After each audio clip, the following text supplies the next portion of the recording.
Good morning, my name is Mark Ellis and we're here today to talk about putting. I brought with me a couple of the top pros and two fabulous putters.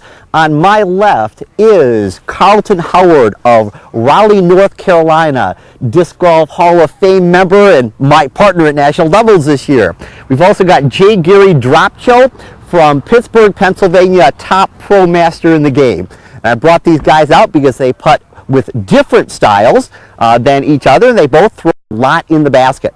You'll notice that he takes a balance. He makes sure his body is balanced, and that is key to making any shot in disc golf, especially key in terms of putting. Carlton is using a right foot forward putt. That is the most traditional approach to putting. You'll notice that one of his feet is behind the other, and the center of his body is facing the basket. His shoulders are square to the basket, and his job is to throw a disc that goes flat and in the center of the chains. And of course, you know, sometimes that's exactly what it does. Jay Gary also does a foot forward putting style, also squares himself to the basket, but he does the unusual opposite foot forward. He puts his left foot forward. Probably, I don't know, 1 out of 20 golfers in the world does it this way, but you see him do it and you see why it works for him. Under the rules of disc golf, a putt happens anytime a player is within 10 meters of the basket, 32 feet 10 inches. So if you're inside that distance, you are now making a putt. If you're outside of that distance, you're making a shot. Obviously, some people can throw a putter motion and form and throw it 100 feet. They are putting in form, but they're not putting within the definition of the rules. We have a variety of putters here for you folks to look at. And these are just the putters that the three of us happen to use. Carlton uses something that is known as an AVR, one of the first beveled edge discs that were ever produced, and maybe the most popular single putting disc out there.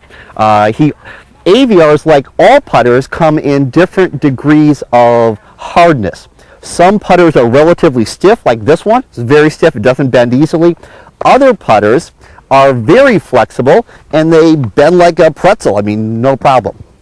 People have different preferences. I personally like hard putters. A lot of people like soft putters under the theory that they don't bounce out as easily.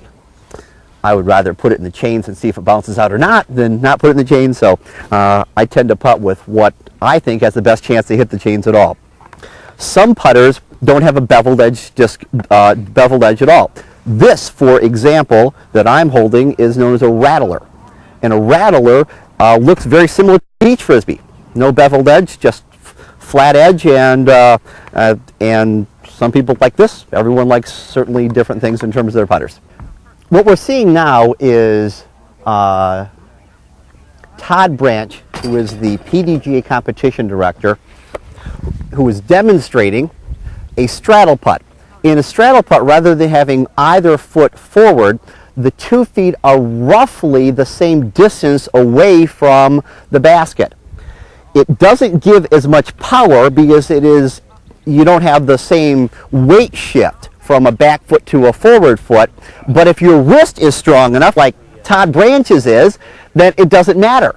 A straddle putt is a putt that is necessary to learn. Even if you don't normally putt with a straddle, at times you have no choice. Your disc is behind a tree, you can't throw it through the tree, you must go around, so rather than doing a foot forward putt, in order to get around you must straddle. So even if you don't like to do it, you eventually have to learn the shot. Todd Branch's shot has unfortunately landed right behind a telephone pole. He was much better if it's under the basket, but unfortunately he's shooting it from there. If he tried to throw a foot forward putt, see, that didn't work well at all. In this situation, everybody's going to straddle because there's no other way to get the disc around the pole. Look at that. Nice shot. So that closes out our session on putting. Keep in mind, putting is a function of form, practice, and confidence. If you know it's going to go in, it's going to go in. And no matter how bad you putt today, 1,000 hours of practice from now, you will be superb. You have my word on that.